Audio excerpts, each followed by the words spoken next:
Hello, hello, hello. Good morning, good morning, good morning. Beautiful Sunday morning in beautiful Albany. Today is day 106. To my right, everybody knows Robert Mahica. To my left, everybody knows Melissa DeRosa.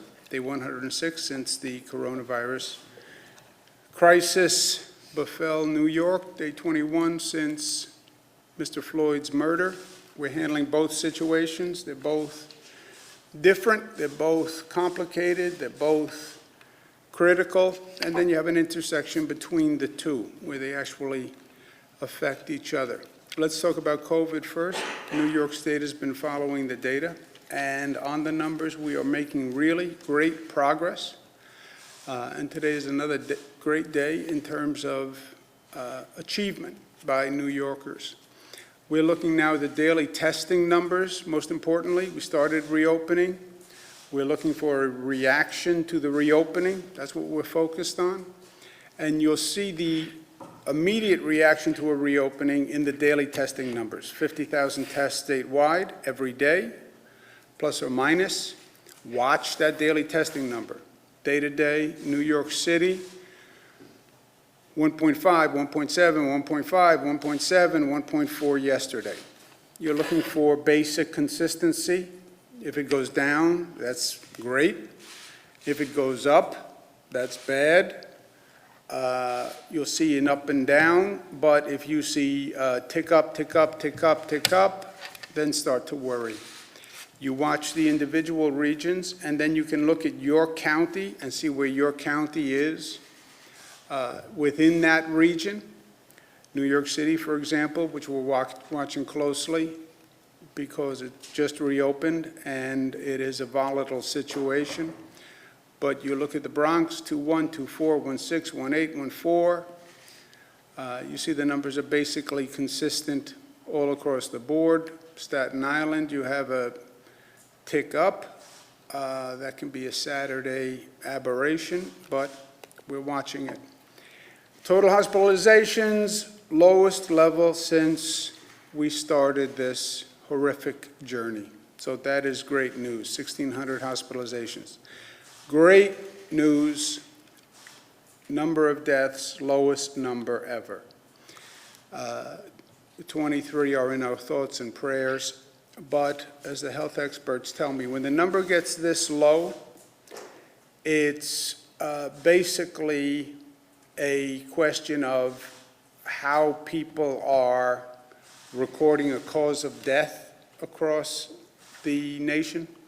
And you have situations where a person dies from multiple causes.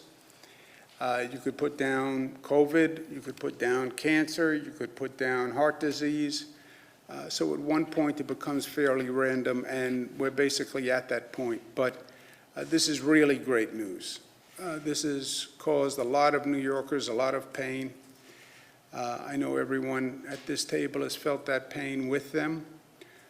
So we breathe a deep sigh of relief today because of all the numbers we've been talking about. That's the one number we can't change. That is the one number we can't fix, which is the number of lives lost. So personally, that is great news. We just have to keep going now, and we will. We're going to expand the timeline to enroll in our health exchange. We're going to extend that another 30 days. That health exchange works. We have one of the highest rates of health coverage ever in this state. It is a great, great accomplishment. And we want to keep it going and get it even higher. So we're extending the deadline. We're also opening low-risk youth sports in phase 3. Young people can engage in sports, 2 spectators per child. So that's another step towards return to normalcy. Understand the facts. New York State is leading the nation's reduction in the transmission of the virus. New York State, where we had the worst numbers on the transmission of the virus, worst numbers on the number of cases, now has the best number in terms of reducing the rate of transmission. That is a startling turnaround that they will record in the history books. And when we get past this and we have a little perspective, they'll look back and they'll study how New York State did what it did. And my answer is going to be the same, because New Yorkers rose to the occasion in a way nobody could have anticipated, and nobody did. You look at all those projection models early on, go ask yourself, what happened? Why were all those projection models wrong? Because there was a factor they didn't consider, which is the resilience and the strength of New Yorkers. So we're leading the nation. At the same time, you have another fact. The virus spread is increasing dramatically in post-reopening states across the nation. So hold two facts in your hands. One, New York is doing better than any state in reducing the virus. Fact.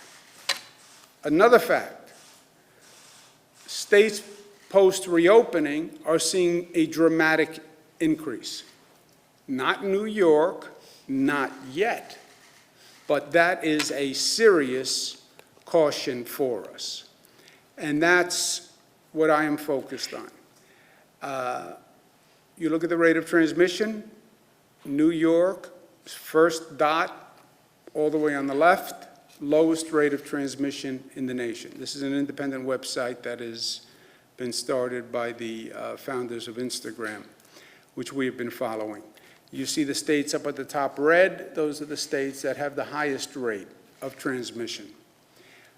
The green to red is at 1 or more, because at 1, transmission rate over 1, they classify as the virus is in outbreak or in epidemic. So we have the best rate.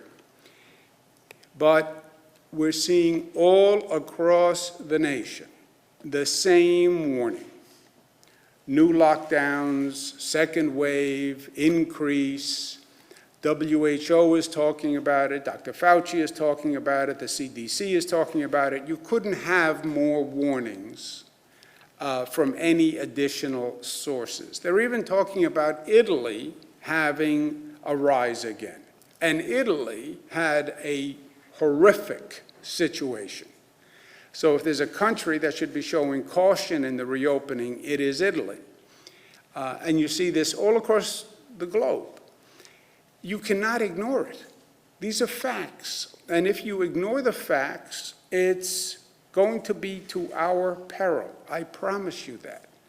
The reason we made the progress was because we followed the facts, even though it was hard. Don't disregard the facts. 22 states are seeing increases. And these are states that don't have some of our inherent issues. They don't have the density. They don't have the population. They don't have the crowding. And they're seeing increases. It's much easier to reduce the viral spread in states with smaller populations. It's much easier to reduce the viral spread in states with less density and with less crowding, where you don't have tall apartment buildings where everybody's getting in the same elevator or in the same lobby or in the same park outside. We have natural obstacles to controlling the viral spread, and we're controlling it despite that. All right? So just hear the facts. Washington State, which had the first case in a nursing home, which was devastating, they're seeing an increase in coronavirus cases. South Carolina is seeing it. Some states, Utah and Oregon, are rolling back reopening. Imagine how devastating and dramatic an action that is. Imagine how dramatic and dangerous the situation has to be for a state to say, we're stopping the reopening. What makes the determination? It's what we do. It is our behavior. Nothing more, nothing less. Well, all the numbers are good. Those numbers can change in a week. They can change in a week. You get undisciplined, you'll see those numbers change in a week. And once they change, you can't change them back that quickly. Now, we're getting reports from all across the state that there are large gatherings, social distancing is being violated, people are not wearing masks. We have gotten 25,000 complaints to the state of businesses that are in violation of the reopening plan. 25,000 complaints. We have never received more complaints in a shorter period of time. 25,000. Just think about that. What's alarming about the 25,000 is the volume, but it also shows how smart people are and how offended people are that they're calling and complaining. This is a time in history we've never seen before. Think about how concerned New Yorkers are, not just to see the violation, but then to care enough to come back and write a letter or call registering the complaint. You know why? They're afraid for themselves. They walk past the business, they see the business is violating the rules, and they're saying, my health is jeopardized. My health. And that's why they're complaining. 25,000, especially at bars and restaurants. Okay? This is the situation, and these are the facts.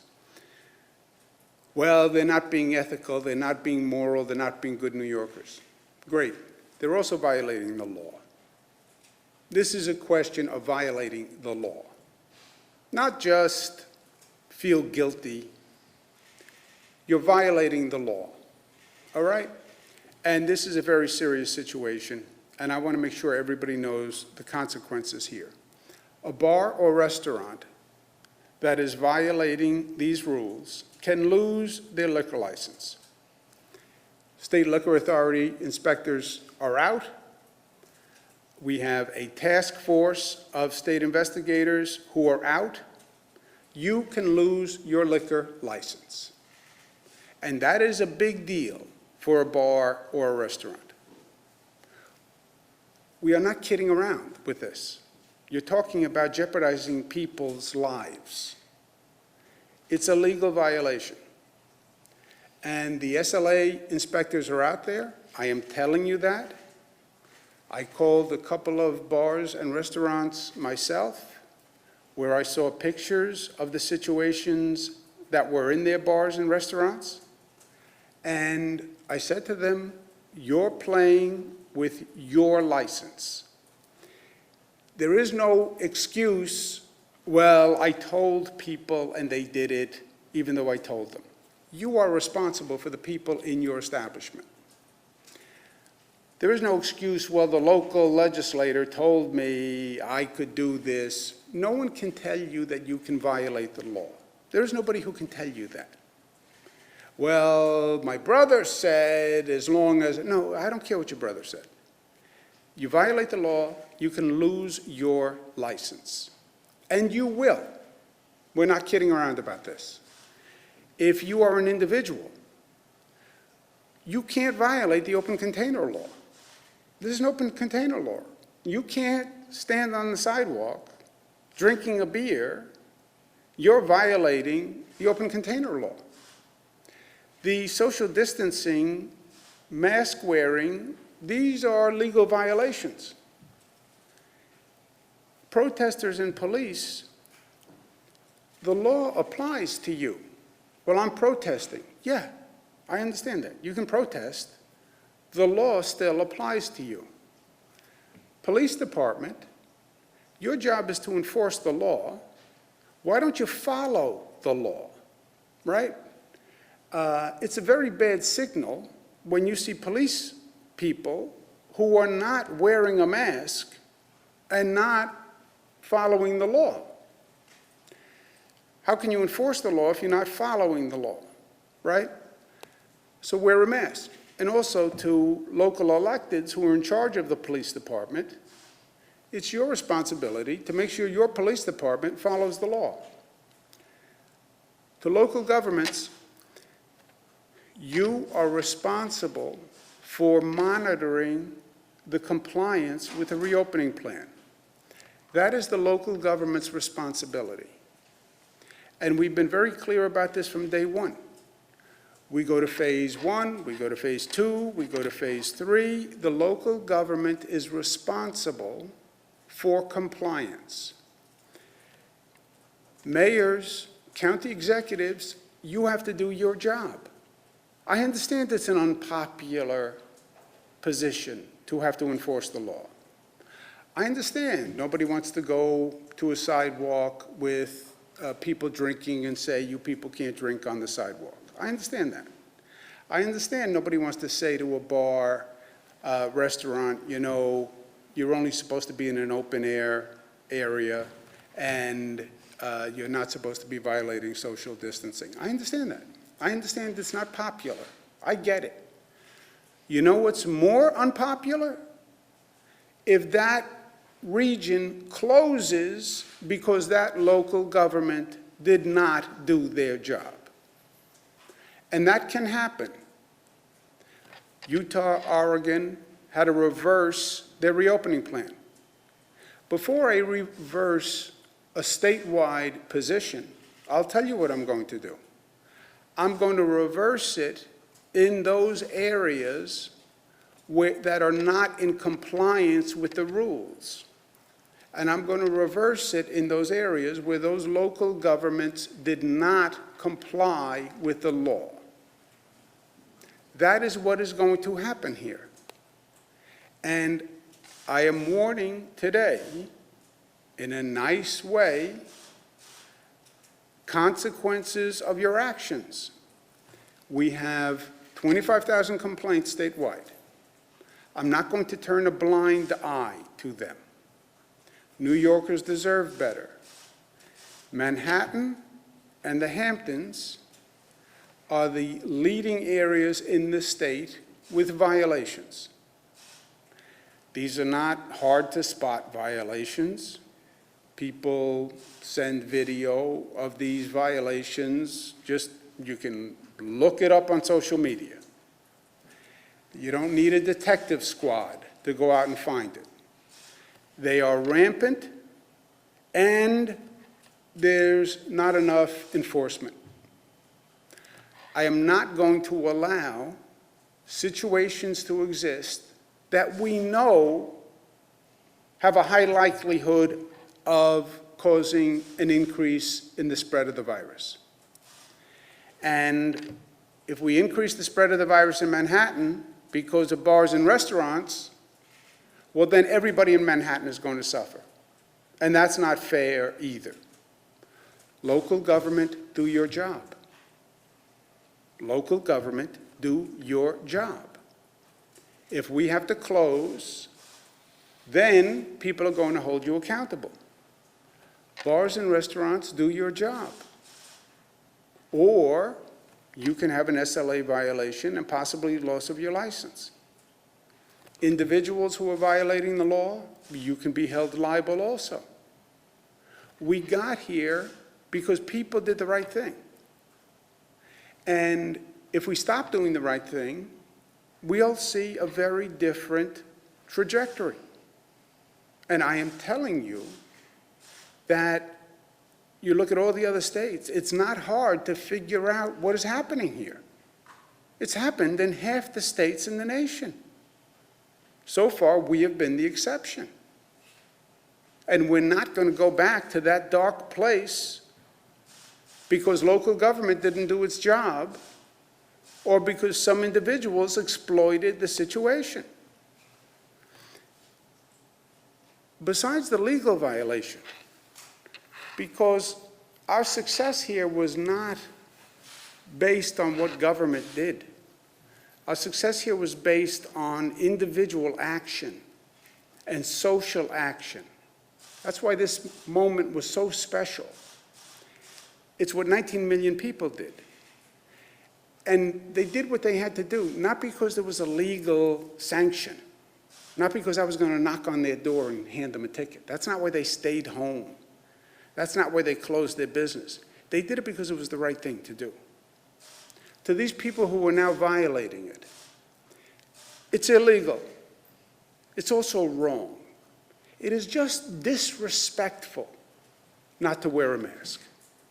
It's disrespectful to the healthcare workers and the essential workers who sacrificed themselves for 100 days, some of whom died and gave their life to crush this COVID virus. They gave their life. It is disrespectful not to have the courtesy, the decency to wear a mask. We all celebrate them. Demonstrations, TV ads. God bless the healthcare workers. Yeah, good. Act that way. Act that way. Show a modicum of respect and wear a mask. It's also disrespectful to the people who you could infect. Well, I'm 25. I'm a superhero. It's not going to bother me. First of all, you're wrong. It could kill you, but that's your life. It's disrespectful to the other people who you could infect.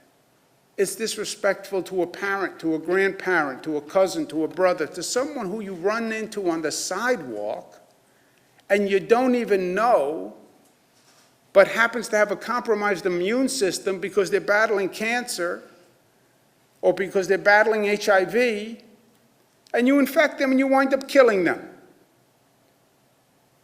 In some ways, we're in this great moment where society is so caring of the rights of one another, and that's a beautiful thing.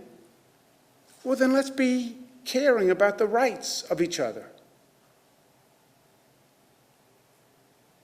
And respect people's health, and respect people's lives. We're not asking for much. It's basic decency of a society. And again, that's what we did so well to get here in the first place. On the issue of Mr. Floyd's death, I'm very proud of what New York has done because New York has acted, right? All the great activists in history will tell you protest is a means to an end. The end is change. The end is reform. Protest is not for the sake of protest. Demonstration is not for the sake of demonstration. It's to make a point. It's to communicate. It's to get attention. And then it's to actually make change. Reverend Sharpton was right. Demonstration leads to legislation, leads to reconciliation. We demonstrate because we want to make a change. New York is already in the change modality. We passed a number of laws, Transparency of Records 58, banning chokeholds, the Attorney General, the Special Prosecutor, false race-based 9/11, and the New York State Police Reform and Reinvention Collaborative, which is the vehicle that is going to make institutional change in this state. We have more work to do. We're going to sign 2 more bills today, one that affirms the right to record police and one that has the Department of Health studying the health impacts of the COVID virus on minorities. There's been tremendous disparity, as we know, across the nation. Not as bad in New York, but we don't want to have any disparity in New York. And we have some zip codes that have twice the infection rate in New York City. But the New York State Police Reform and Reinvention Collaborative is a game changer and is going to be a national model because it is a fundamental transformational change for every community in this state. Every community in this state gets to redesign its police department. Every community in this state gets to determine what is the appropriate public safety function in 2020. Every community in this state gets to have heard the protests, heard the demonstrations, seen the outrage, last night in Atlanta again, and now redesign their police department in their community. Just think about it. The policing doesn't work, and it doesn't, because as soon as you lose respect and trust between the police and the community, it's not working, and it's not going to work, because it's a relationship, and it's about trust and respect. And once you don't have trust and respect, it doesn't work. Okay, reform it. What do you want to see? And get it done in 9 months. Now it gets real. I don't like this, I don't like this, I don't like this. I want this, I want this, I want this. Okay, now it's real. Tell me specifically what you want from your police department. Buffalo. Rochester, tell me exactly what you want your police department to do. Not abstract, not conceptual. Write it down on a piece of paper. Come to a table, the mayor, the council, the activists, the protesters, the public safety experts, the police department, and redesign it so the relationship is one of trust and respect. The police are a function of what the community wants. We've heard loud and clear the community wants a different type of police force. Great. Now do it. Well, where do we start? You start with a blank piece of paper and redesign your police department. Well, why don't we do it statewide? There is no such thing as a statewide police department. That's the state police. But every community has its own police department, its own wants, its own needs. Albany will want a different kind of police department than New York City. Will want a different type of police department than Erie County. Different communities have different needs. They have different opinions. They have different ideas. Fine.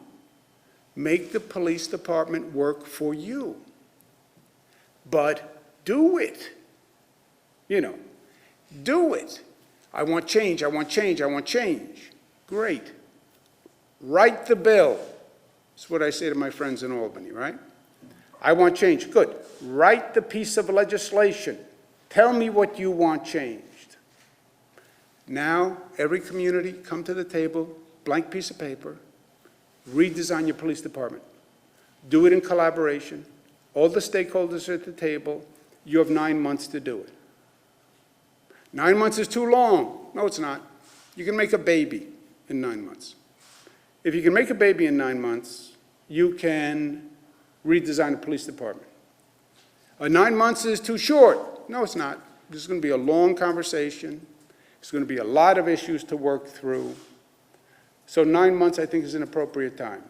But it now requires real leadership. Not just criticism. Not just suggestions. You need a real leader or a number of people to lead and actually make this happen. Well, I want to say what we don't want. Fine, you come to the meeting and say what you don't want. But you need leadership in the local community, and you need a real vision that is going to start to redesign the police force. Every community needs a real plan, right? Answer the questions. What do you want in terms of a use of force policy? What works for you, Albany? What do you want in terms of a budget? Well, I think it should be less. Okay, how much less? What's the right number? Well, $1 billion less. $1 billion less from what? Right? Now it gets real. If we have too many police. Okay, how many police should we have? What's the right number? Well, I want to demilitarize the police. Great. What do you mean by that? What do you mean? No guns, assault weapons, tanks, armored cars? What do you mean? Write it down. Well, bias in the police force is a problem. Yep. How do you want to address it? Just tell us. Diversity of the workforce. Yes. How do you want to address it? We need a better complaint process. We should have a faster disciplinary process. We should have more transparency. Great. Design it. Design it.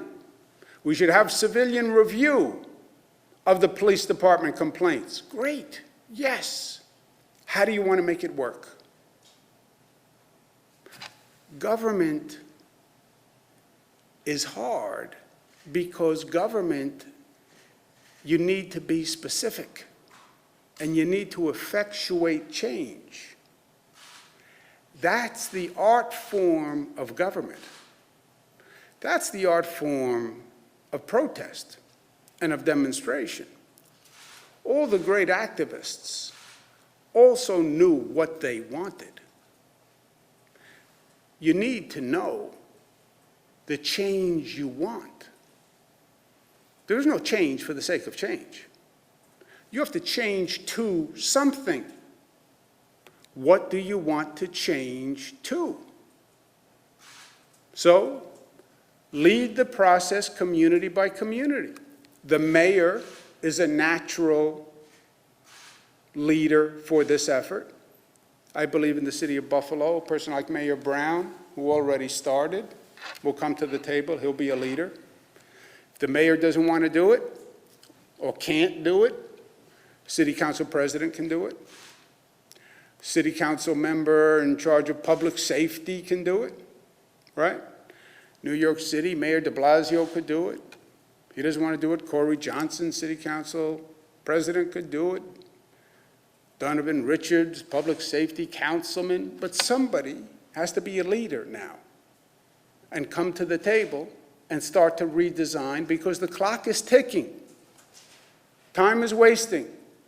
April 1, plan has to be passed by April 1. Why passed? Because it has to be law. Not just wish list, not just here, this is what we're thinking about, here's what we're considering. Government is very good about doing a report that sits on a shelf for 150 years. Come up with your plan, pass it, make it law, so people know exactly what we have. 9 months, tick, tick, tick, tick, tick, tick. You hear that sound? That's the 9 months ticking. Step up to the plate. Who's going to lead? Bring everyone else to the table, and let's get to work, and let's show that Mr. Floyd did not die in vain. Eric Garner did not die in vain. Abner Louima did not die in vain. Breonna Taylor did not die in vain. Change came, and change was institutionalized. That is the art form, and now is the time to do it, and we're going to do it in this state first. No other state is talking about doing this. Why? Because this is hard. It's always easy to say what you can't do, what you don't want to do. It's always easy to argue in vague concepts. I don't like this, I don't like this, I don't like this.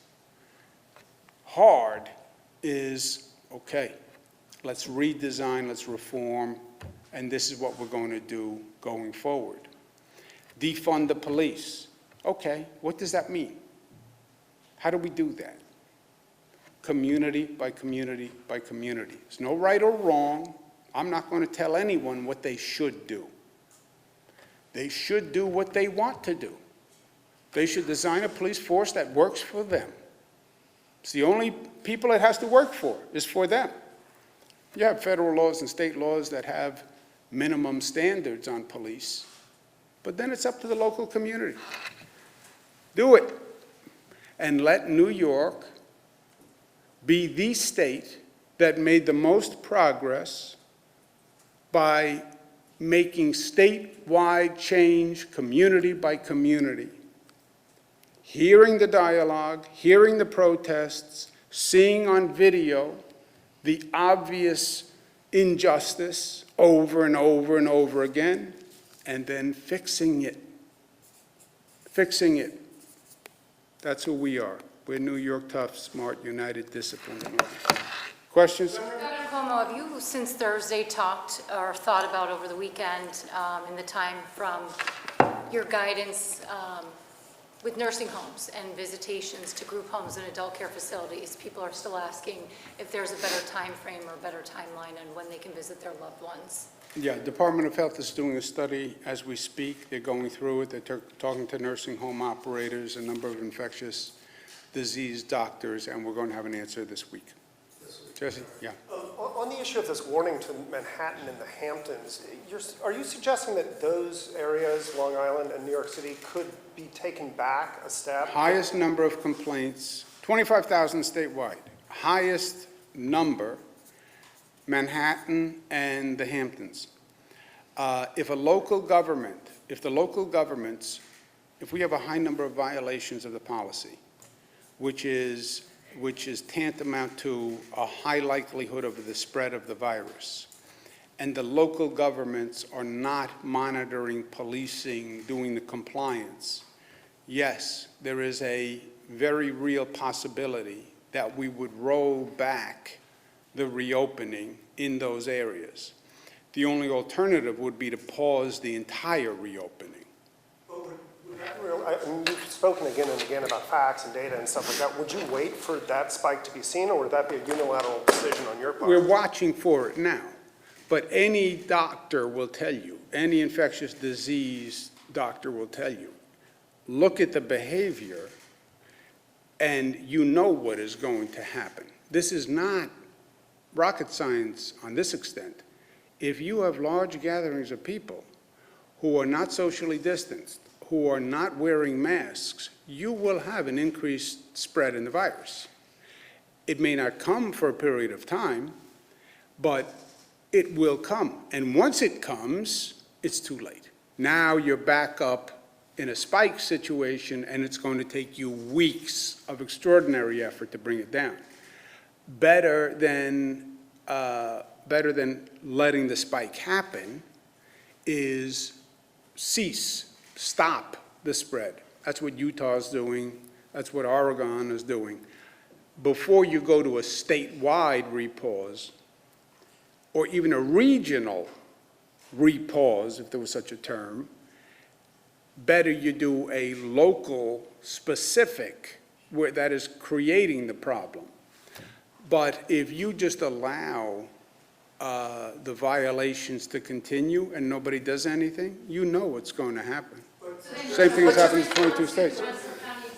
Already went on the record stating that people can open as they please, and he obviously gave a little hesitation to those with state liquor licenses and other state licenses because they can obviously be pulled by you guys. But Steve McLaughlin has already encouraged people to open because, you know, he's ready to go. Have you had conversations with him specifically? Everybody knows what the law is. And also look, you get all sorts of people who say all sorts of things, right? But they're not legally binding. You know, somebody tells you you can drive 110 miles an hour today. Go drive 110 miles an hour.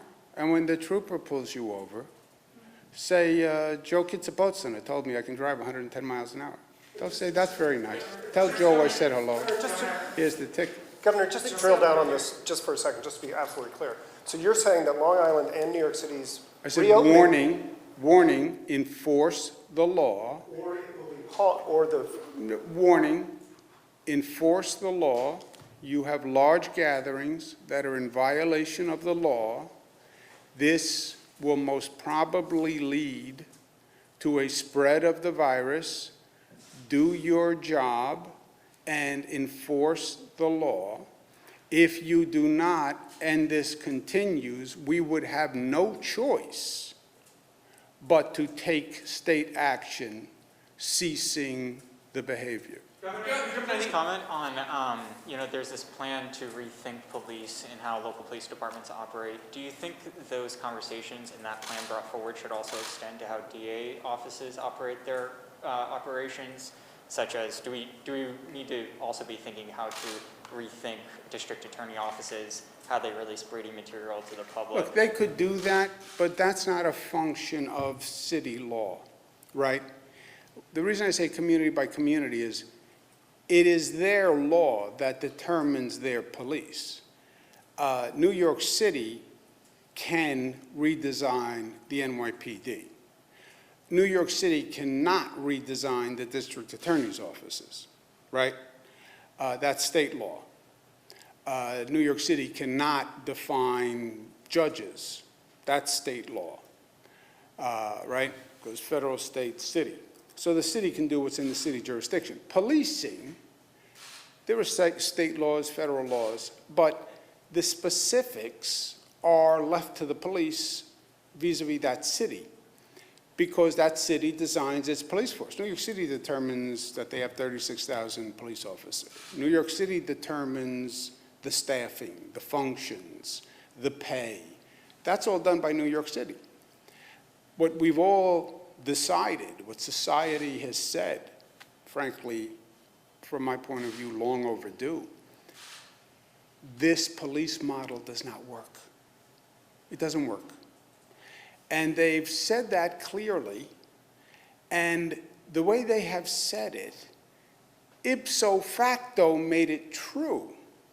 Because when the community comes out and says, I don't trust the police, you know what?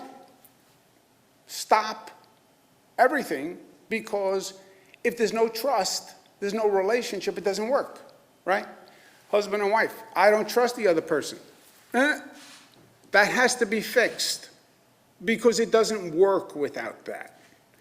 The police can't police a community that doesn't trust them and doesn't respect them. It won't work, and vice versa, by the way. So New York City, redesign your police department. You have 9 months. All these questions that have been raised, great. Now come to the table and answer them. Should that also be applied, that same scrutiny to local district attorneys that often have some of those same problems as far as transparency, Let's do one thing at a time before we bite off the whole loaf. Start with the police. That has been the issue. That's what the demonstrations are about. Let's address that. You want to get into DAs, you want to get into judges, that's a bigger issue, and that's a statewide issue. Meaning it's a function of state law. Let's start with what people are demanding change. People are demanding change for the police, with the police, the way we police, and let's attend that, and then we can take on other things. On the topic of gatherings, New York's limit, I still believe, is 10 gatherings of no more than 10. New Jersey relaxed that recently to 50 people indoors, 100 people outdoors. At what point do you consider relaxing New York's gathering limit? What's my answer going to be? I don't know what your answer is going to be, but All right, as long as we understand each other. We're going to follow the numbers. We're doing great right now on the transmission rate. And whenever we can increase something, I do, right? We increased last week. We're watching the transmission rate, and we're watching those numbers. And you make little changes where if you're wrong, you're not going to increase the transmission rate in a way you can't fix. So Little League sports, 2 spectators. Okay, we can do that. Summer day camps, we can do that. But you make a dramatic change quickly, like those gatherings, that is a big change. You know, you can say, oh, it's only 10 to 25. Yeah, it's 10 to 25 times 50,000, right? Because that would go all across the board. That's a lot of people. And those mass gatherings, that's the vital area of vulnerability. That was New Rochelle. Don't forget what we learned. New Rochelle, first hotspot in the United States, first cluster, one guy goes to a religious ceremony. One guy. We have the #1 cluster. It is fire through dry grass in that situation. So you're going right to one of the seminal questions, you know.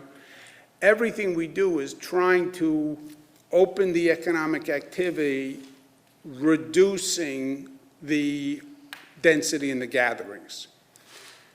You're going right to the heart of the beast there. But just to play this out a little bit, what is the difference between, say, a high school graduation and a piece of protest, where you might have thousands of people in close proximity with masks versus, say, a high school Look, graduation?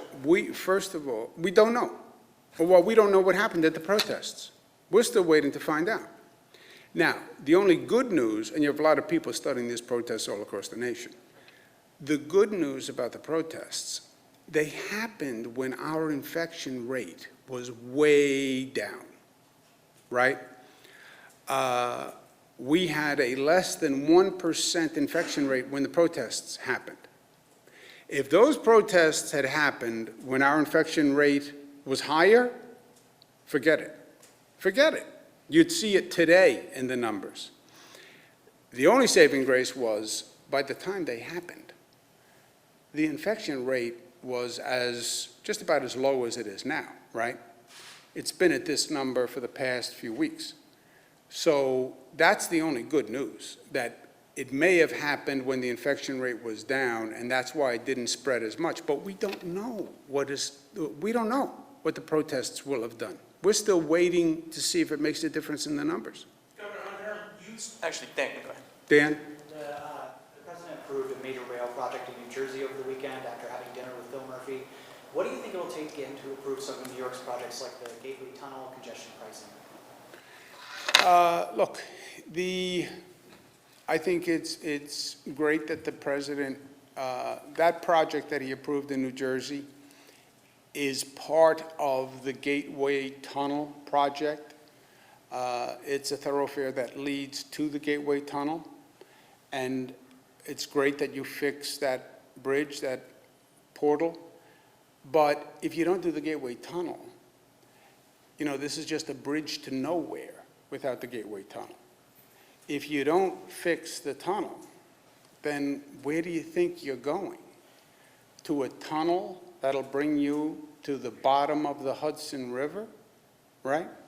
Who wants to take that bridge, right? You go over the bridge, and then you just fall.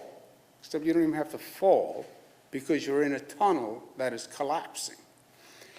Now, there's one thing about a president who doesn't advance infrastructure. This is a president who, when he was running, promised a multi-trillion-dollar infrastructure program. What have we seen? Right? That's one thing. He didn't build, he didn't advance. I can't think of a president who has been more irresponsible in allowing dangerous situations to continue. That cross harbor tunnel, the cross Hudson Tunnel, Amtrak, which is a federally owned agency, the president owns Amtrak, right? Everybody's looking for politics. He owns Amtrak. He owns it. Amtrak says the tunnels are collapsing. Amtrak, that he owns. Amtrak says they need 2 new tunnels and fixing the 2 old tunnels to deal with the thoroughfare to the entire Northeast, not just New York.